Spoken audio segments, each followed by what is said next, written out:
Back again. I thought I'd talk about my condition and why I'm in a wheelchair.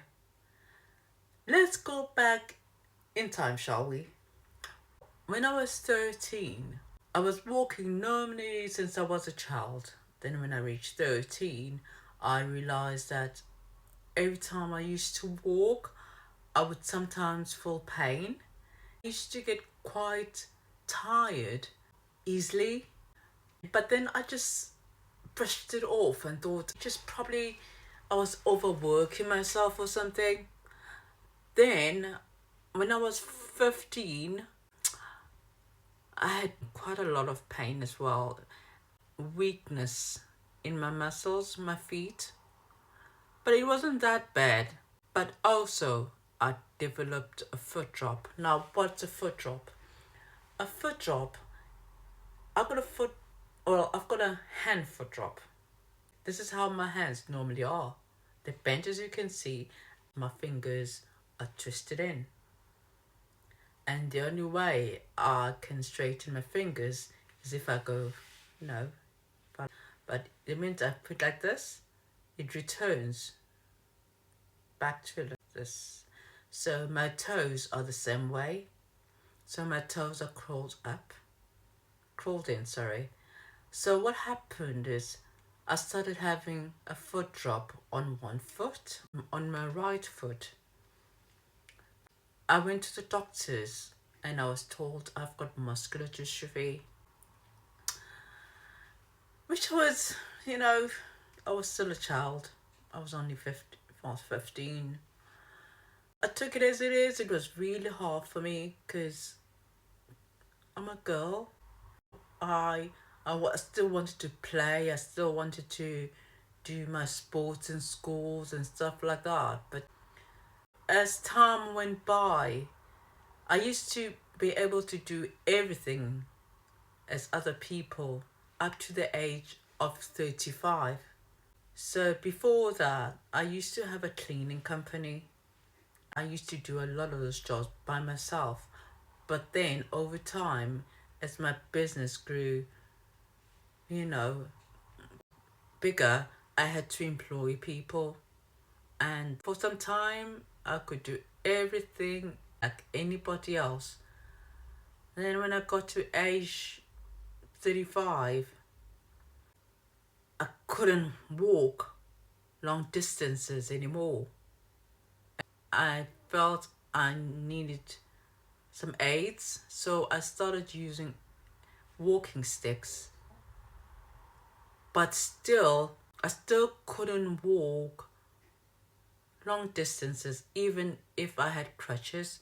I had to start using a mobility scooter. That carried on for about 2 3 years. Then it got worse. I found myself not being able to walk any short distances anymore, but just maybe slightly around the house. And my pain increased, my weakness increased.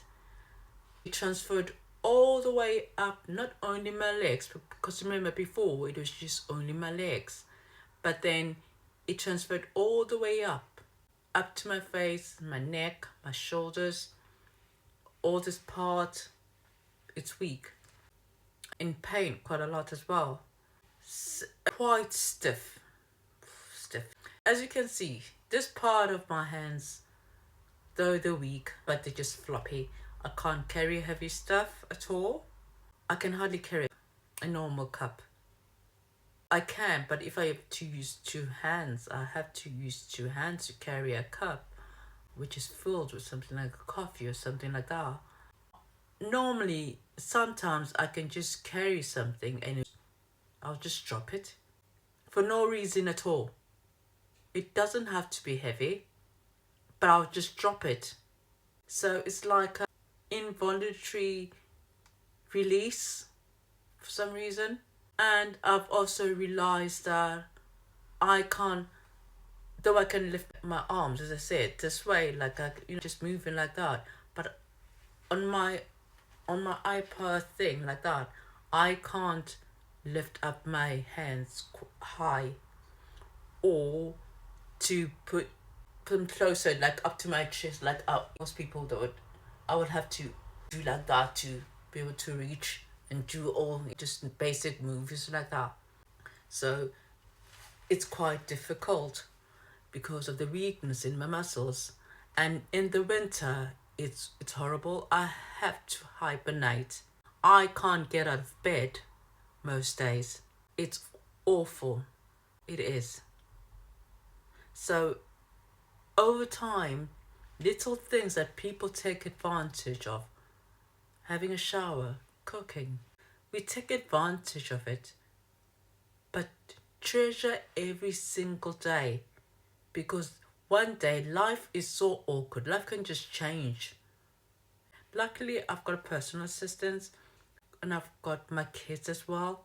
So, any help I need, especially on my bad days, trust me, I'm not always like that. I'm always, you see all this? Me having fun, me dressing up and all this stuff. This is not always me. I have really bad days, especially in winter, as I said before. That's the worst. And where do